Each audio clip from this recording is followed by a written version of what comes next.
बिना टिकट बैठकर जा रहा था 70 साल बुजुर्ग। टीटी ने उतार दिया, लेकिन फिर एक बच्चे ने जो किया सभी को रुला दिया। नमस्कार दोस्तों, कभी कभी जिंदगी में कुछ पल ऐसे होते हैं जो सिर्फ दिल को नहीं छूते, बल्कि इंसानियत का असली चेहरा भी दिखा देते हैं। आज हम आपको एक ऐसी सच्ची कहानी सुनाने जा रहे हैं जो रेलवे स्टेशन से शुरू होती है और इंसानियत की गहराइयों तक जाती है। एक बुजुर्ग जो बिना टिकट ट्रेन में चढ़ा, एक टीटी जिसने अपनी ड्यूटी निभाई और एक छोटा बच्चा जिसने कुछ ऐसा किया कि हर किसी की आंखें नम हो गईं। ये कहानी आपको सोचने पर मजबूर कर देगी। क्या हम वाकई एक संवेदनशील समाज में जी रहे हैं? वीडियो को अंत तक जरूर देखें, क्योंकि यह सिर्फ एक कहानी नहीं, बल्कि आज के समाज का आईना है। सुबह के करीब 7 बजे का समय था। स्थान Lucknow railway station. Platform number 5 पर एक ट्रेन रवाना होने ही वाली थी। लोग जल्दी जल्दी चढ़ रहे थे। भीड़ काफ़ी थी।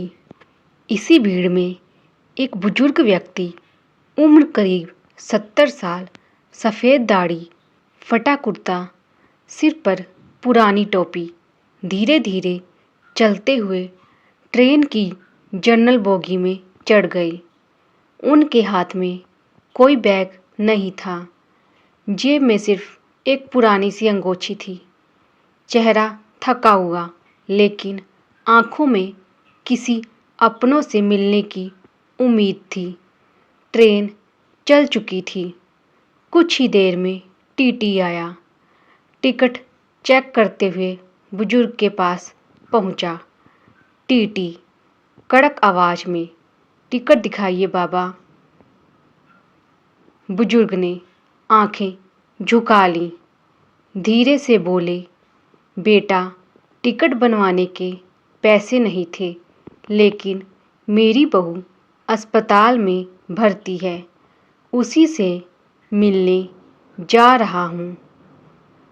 टीटी चौंका, कुछ पल के लिए चुप रहा, लेकिन फिर ड्यूटी याद आई। बिना टिकट यात्रा करना अपराध है बाबा। मुझे मजबूरी में आपको अगले स्टेशन पर उतारना पड़ेगा।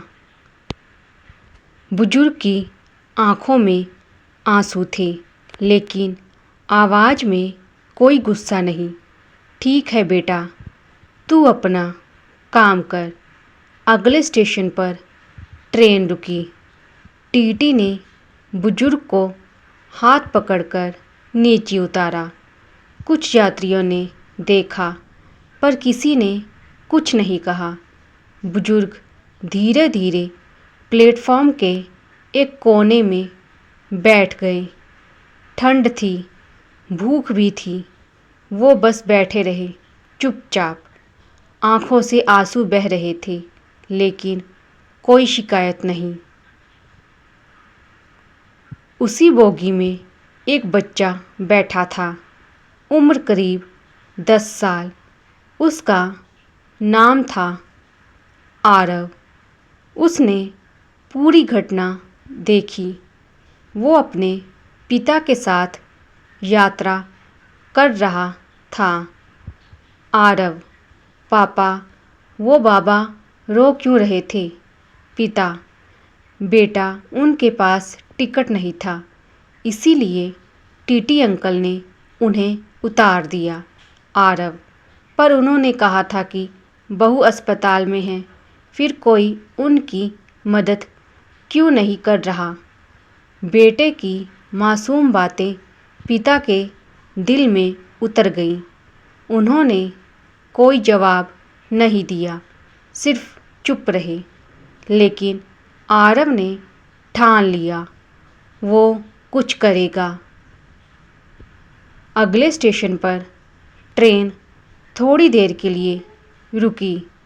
आरव अपने पिता से बोला, पापा, मैं उस बाबा को फिर से ट्रेन में बिठाना चाहता हूँ। मेरे गुल्लक के पैसे आप ले लो, टिकट बनवा दो ना उनके लिए। पिता चौंके, लेकिन कुछ सोचकर मुस्कुरा दिए। ठीक है बेटा, चलो देखते हैं। वो दोनों जल्दी जल्दी बाहर निकले और प्लेटफॉर्म की ओर भागे जहां वो बुजुर्ग बैठे थे। आरव ने जाकर बुजुर्ग का हाथ थामा। बाबा, आइए ना, अब आपको टिकट बनवा देंगे। चलिए, मेरी गुल्लक से पैसे आए हैं। बुजुर्ग हक्के बक्के रह गए, कुछ बोल नहीं पाए, बस बच्चे को गले लगा लिया। जब वो तीनों दोबारा बोगी में पहुँचे तो टीटी वहीं था। पिता ने टीटी को टिकट दिखाया और पूरी बात बताई। टीटी की आंखों में आंसू आ गए। उसने हाथ जोड़कर माफ़ी मांगी और बोला, मैंने ड्यूटी तो निभाई, लेकिन शायद इंसानियत भूल गया था। उसने बुजुर्ग को सम्मानपूर्वक सीट दी और आरव के सिर पर हाथ फेरते हुए कहा, आज मुझे समझ आया कि असली बड़ा कौन होता है, उम्र से नहीं, सोच से। बुजुर्ग ने बच्चे का हाथ पकड़ा और पूछा, बेटा, तेरा नाम क्या है? आरव ने मुस्कुराते हुए कहा, आरव। बुजुर्ग की आंखों में चमक थी। भगवान तुझे लंबी उम्र दे, तू बहुत बड़ा इंसान बनेगा।